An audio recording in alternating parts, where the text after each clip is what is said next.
Bonjour à tous, je suis Guy-Michel Noël, votre formateur en BTS MCO et NDRC, et aujourd'hui nous allons voir ensemble la méthode pour mesurer la satisfaction de nos clients, qui est la méthode NPS, Net Promoter Score. Tout d'abord, nous allons voir comment on calcule la satisfaction des clients, la question clé du questionnaire, son mode évidemment de calcul ainsi que sa formule, l'interprétation des résultats du NPS, et ainsi nous verrons la synthèse et les attendus du jury. Tout d'abord, la satisfaction des clients est un indicateur qui permet d'évaluer à quel point les clients sont satisfaits d'un produit ou d'un service ou d'une entreprise. Elle va mesurer l'adéquation entre les attentes et les éléments attendus. Le client est satisfait si le produit ou le service entre en adéquation naturellement parfaite avec ses attentes et avec ce qu'il désirait. L'analyse repose sur le jugement, l'attachement, les émotions et le comportement du client. L'objectif des clients satisfaits, des clients heureux, des clients fidèles et des clients qui reviennent. Pour calculer la satisfaction de nos clients, nous allons utiliser la méthode NPS, le Net Promoter Score, qui est un indicateur qui est utilisé pour connaître la proportion de clients prêts à recommander une marque, un produit ou un service. Le score ainsi obtenu permet d'évaluer le niveau de satisfaction et la fidélité moyenne d'une clientèle. Pour cela, quelle est la probabilité pour que vous recommandiez la marque X à un ami, un collègue ou un proche ou un membre de votre famille? C'est la question clé, la question principale qu'il est important de poser dans le questionnaire. Ainsi, nous aurons une note attribuée par le client détermine la catégorie dans laquelle il se retrouve être classé. Elles sont au nombre de 3. Nous avons les promoteurs, pour les clients ayant mis une note entre 9 et 10, les passifs, pour ceux qui donnent une note de 7 à 8, et les détracteurs qui, eux, vont attribuer une note de 0 à 6. Donc, 3 catégories, les promoteurs, les passifs et les détracteurs. Le mode de calcul NPS, tout d'abord, il faut écarter les réponses de la catégorie des passifs, convertir le nombre de répondants des deux autres segments en pourcentage, donc par rapport au nombre de personnes évidemment interrogées. Ensuite, il nous faut soustraire le pourcentage de détracteurs au pourcentage de promoteurs. Ainsi, nous obtenons le score final du NPS.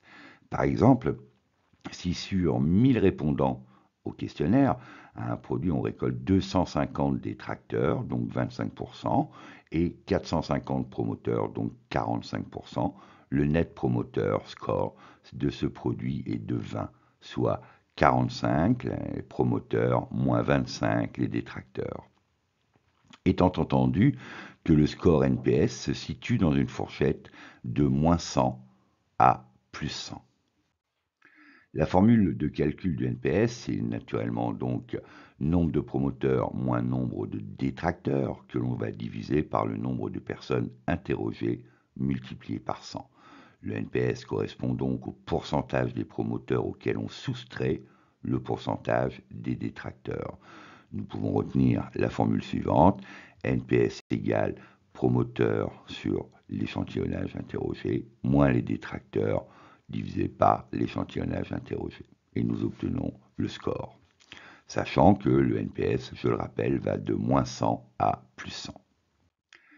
Que faire des résultats naturellement obtenus?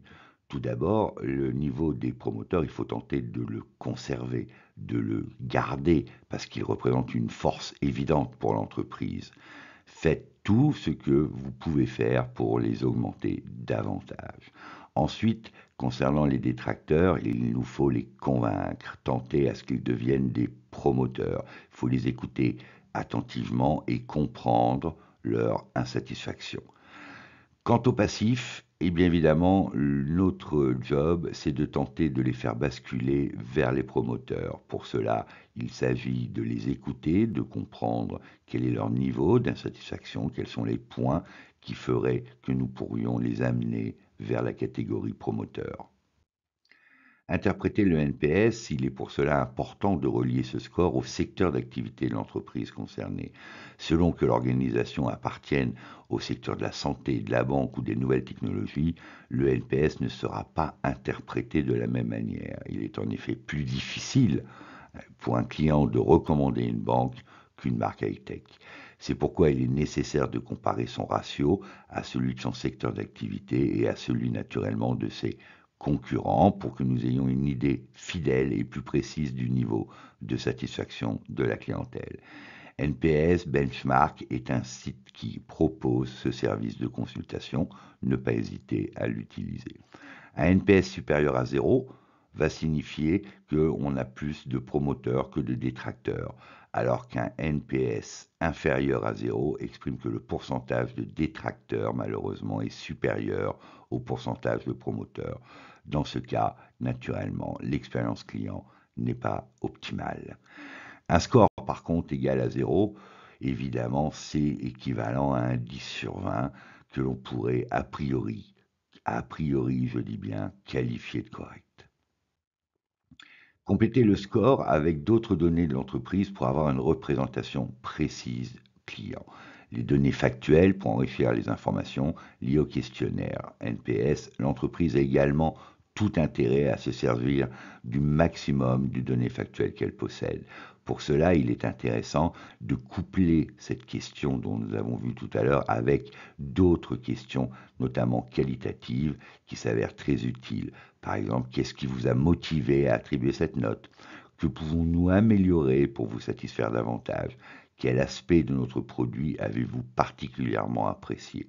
Ceci nous permet évidemment de tenter d'améliorer notre Net Promoter Score. Pour une entreprise, c'est de connaître le ressenti de ses clients à un instant T, ce qui est très important. En synthèse, connaître la technique NPS pour l'utiliser le plus possible dans le cadre de vos fiches professionnelles, pour lorsque vous faites des enquêtes de satisfaction, maîtriser l'approche et l'expérience client, connaître sa demande, c'est essentiel pour que l'entreprise puisse se développer et devenir performante. Les rappels des attendus du jury, c'est que vous puissiez démontrer dans vos dossiers professionnels que vous maîtrisez cette technique en l'utilisant le plus possible dans vos enquêtes de satisfaction. N'oubliez jamais que la clé de la réussite pour votre examen, c'est vous-même.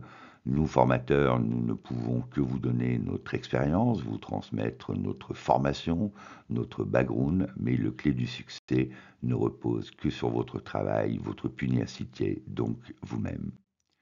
Vous retrouverez mes vidéos sur toutes les matières de BTS, MCO et NDRC. N'hésitez pas à les liker si vous les appréciez, commentez si vous souhaitez des informations et ainsi aussi actionnez la cloche pour être prioritaire quant à leur production. Je vous dis à très bientôt et je vous remercie de vos visites. Au revoir.